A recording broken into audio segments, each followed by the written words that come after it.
Pasensya ka na kanina. Hindi ko lang talaga napigilan yung sarili ko eh. Nagdilim lang talaga yung paning ko na makita ko yung babaeng yun.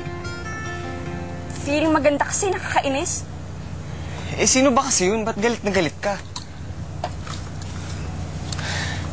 Alam ko na, an old friend na nakaaway mo. Eh, sino ba siya? Dilim! Basta. I'm back, fresh and rejuvenated. I missed you. Hindi man lang ako nakatext or nakatawag. I missed you too, but you know I had to do this. So, how's your retreat?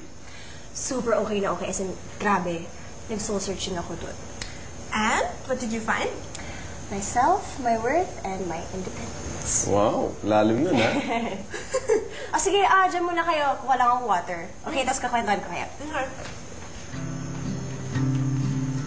You think we should tell her about Epi and Jimmy girl? Huwag na muna siguro. Bakit?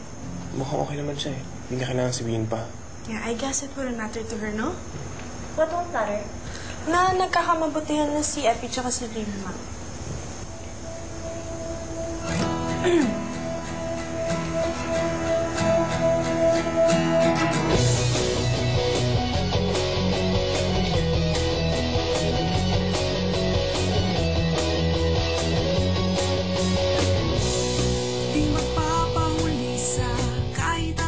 Basta't kasama ang barkada, ganyan talaga kahit saan mapunta.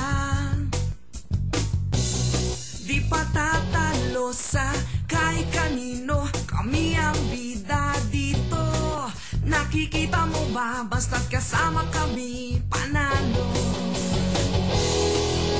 Masasakyan mo rin ang mga sinasabi ko. Magigets mo rin kung bakit ganito. Papalag ka ba o sasabay sa hangin? Masisita ka ba sa lakas ng hangin?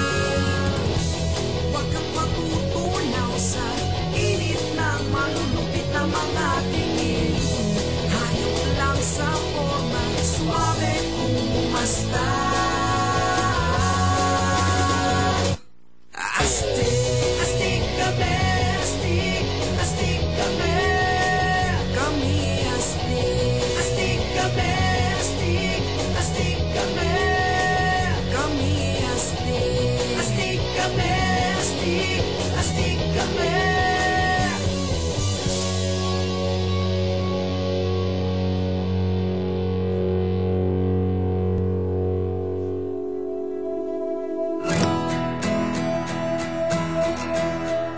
Okay lang, break naman na kami. Kung gusto niya mag-move on, bahala siya. Isa kasi yun sa mga natutunan ko eh. Don't think about him too much kasi by doing so, I'm giving him more and more power to hurt me. I love myself, so I don't want to torture or hurt myself. Diba? Wow, lalim ulit nun, ha? Oh, Janine, I'm so proud of you. You're so strong. Thank you, Ay, nga ba? Sabi ng counselor ko, kailangan ko maging busy ngayong summer. So, I decided na mag-take up ng driving lessons.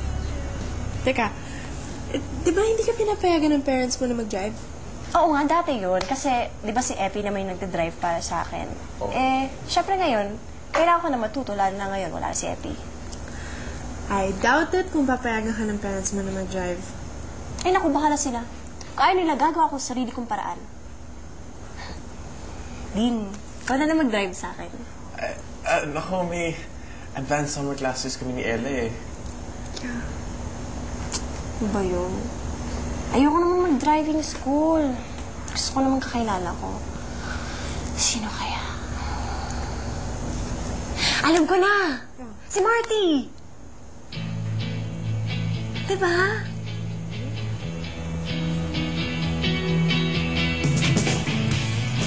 No way, hindi ako makikipagbati sa kanya. Bakit naman? Ang pait-pait na kapatid mo eh. Alam mo, dapat siya nga magalit sa'yo kasi pinagkakalat mo na baling siya. So you're saying wala ako sa lugar, ha? Oo. Kumakampi ka pa kay Wave? Eh, bro, hindi naman sa ganun eh. Ay, naku, Clay. Hindi mo na nararamdaman ko eh. He's taking over my life. This house. Pinagbili lang siya ni Mom and Dad. Akala mo kung sino siya. Sige guys, mauna na ako ha. Uy, pupuntahan mo ba yung chick na pinoporman mo? Sama ko dyan. Hindi. Kasi inutusan ako ni Lolo na gumawa ng something para sa kanya. So guys, sige, ingat na lang ha. Kita na lang.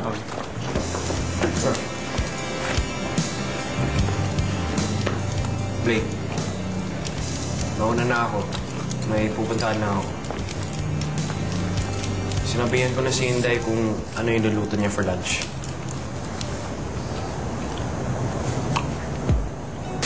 Sige na, Wave. Kami na bahala dito. Sige.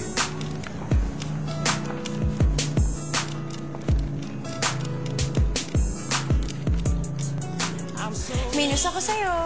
Ano? Pilitin mo muna ako. Ayoko nga. Ayaw mo?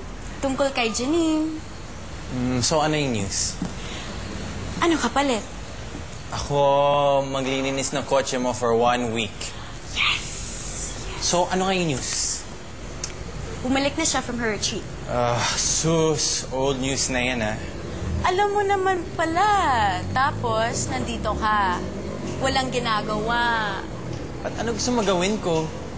Eh, yung pinractice natin. Dapat i-apply mo na yun. Kasi, nandyan na siya. Tapos, dapat ligawan mo na siya. Sige. Sasabihin ko na sa kanya yung nararamdaman ko. Marty!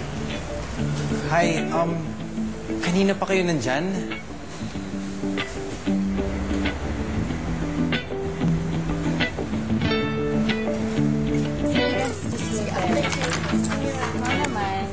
Sige, bumalik ka muna ng uniform sa kabilang table. Tapos maghintay ka na lang for the orientation. Okay, thank you. Sige.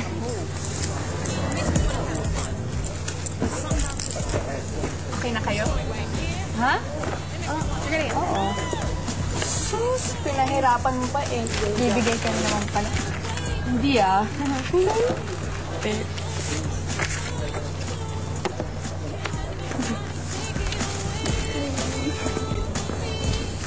Wow! Oy, anong ginagawa mo dito? Sama ka pala? O bakit? Eh, pinagkamalan nila kasi ako na, well, alam mo na. Alam ko. Gusto ko lang ipakita ko sa kanila na hindi ako ganun. That I have a tough side. Okay. Here. Wave! Kasali ka rin? Yeah. Yung kapatid mo? Nasa bahay.